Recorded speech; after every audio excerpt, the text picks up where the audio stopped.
This is Average Joe PT, and I'm coming to you today just for a new spot for a change. Get away from the desk. And we're going to talk about, this is our third actual installment of the foot and ankle. There'll be many more to come in the future, but I just want to finish up today with posterior tib tendonitis. All right, and so we're going to talk about posterior tib and finish and wrap this up for these section of 3 actual issues that people commonly see in their foot. So stay tuned. Average Joe PT. Here we go.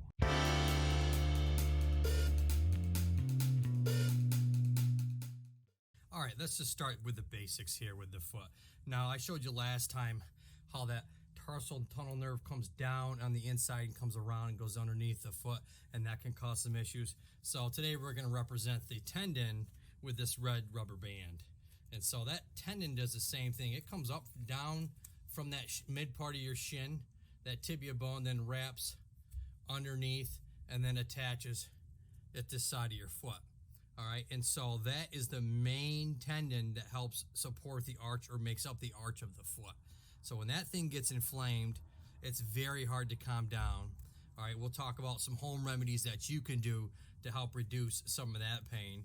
All right, and so also when I talked about the old foot flat or pancake foot, as I call it here in Average Joe style, you also can get that, not only the tendon, but also that nerve that I talked about, that tarsal tunnel nerve last time, to get irritated.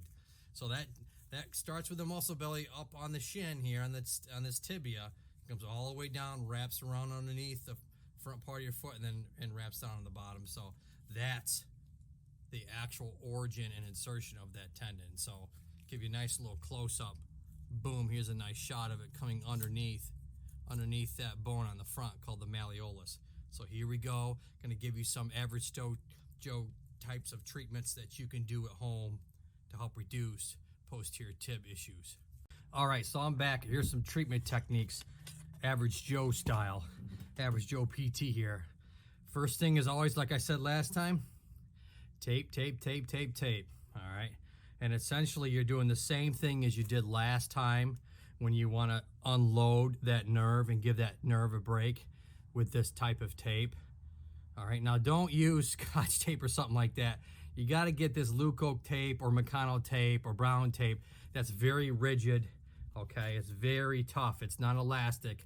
It's not like kinesio tape or rock tape. All right, this is a solid tape, and so you're going to want to get underneath the inside of that arch of that foot and just pull right up. And essentially what you're doing is you're literally going from the insertion where the thing attaches to, and you're coming up along the side of your shin, all right, maybe even to the front. And that will help not only reduce the stress on that tendon, but if you're also having some nerve pain, because a lot of times they can work in conjunction with one another. You might have some tendon issue as well as some nerve irritation at the same time, because you know they both got inflamed. Now it could be from running, it could be from standing on concrete floors all day. All right, so that's the first treatment technique. Just get some tape. Really helps a lot. I know it sounds crazy, but using something as simple as this type of tape for several days to give that tendon and maybe that nerve a little bit of a break is definitely beneficial. So this is your first treatment technique. All right, so our second treatment is going to be massage. And so when we talk about where that thing's coming down, that tendon, that muscle coming down and then coming in, we want to start to work that muscle. All right, it's way up in here. It's going to come all the way down around the front. And so we want to make sure that we get in here. Now, here's your shin bone. You hear that? That's the bone. That's the shin bone. So we're going to come right to this side of it, all right, the inside of it, and we're just going to work our thumbs nice and gently down through that area. It's going to be uncomfortable. It's going to be a little sore. Let's start to work that muscle belly a little bit with just some massage. Come all the way down around the inside of the bone and then come back and relax.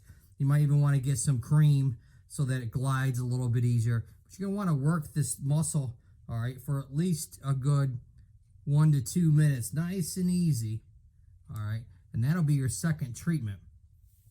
So first thing I would say to do is maybe warm up the tissue first, all right? Then start to come in here with some deep tissue to it, kind of get it nice and it's going to be sore, expect that. All right, and then at the end, what you'll do is you'll tape it. Do that taping technique that I showed you in the beginning. So this is another treatment technique that you can do at home for your posterior tib tendon issues. Now, the third treatment technique you can do for posterior tib issues at home is icing. Now, you want to, after doing that deep tissue for a good several minutes, all right, you might want to ice it for 5 or 10 minutes, maybe up to 15 afterwards, because that tendon does get irritated, but you want that muscle to start to get loosened up, and you have to initially work with that several days, getting that muscle and tendon to get that area loosened up. And then obviously you're gonna have to apply some ice afterwards because it's gonna be irritated. And then you'll finish up with the tape and wear that tape for a couple days. If it gets irritated from the tape, which it shouldn't around the foot area, take it off immediately. You might have to give that skin several days. When I start to show you taping techniques for the shoulder and for the back, that tends to get irritated much quicker. And so with the foot, it shouldn't. You should be fine, but if you don't, give it a couple days of rest, that skin, and then go ahead and reapply. Now, that's essentially 3 treatment home remedies that you can do for the posterior tib issues. All right, now that is really a lot of times the top 3 types of issues that I see in the clinic when it comes to the foot. We could do the Achilles tendon, that's another big one. Shin splints is another one. Now, if you guys subscribe down below, all my subscribers, I want to thank you, and I'm going to keep bringing you more content. I'm going to bring you more stuff. Like I said, I think maybe next time I'll talk about the hip a little bit more. I want to talk a little bit more extensively about the knee. Also, maybe I'll go into some issues with knee replacements, and that will be probably the next couple weeks I go over that. So I think I'll talk about the hip next, because a lot of people start having some hip bursitis, hip pain. What's the difference between, is it coming from my back or coming from my hip? So I want you to subscribe down below, ring the bell. That way, when you see that content coming to you, you know you ain't got to guess and you got to come. But you got to subscribe, got to definitely keep doing that. Hit the button down below. I love that. And like always, look up and keep smiling.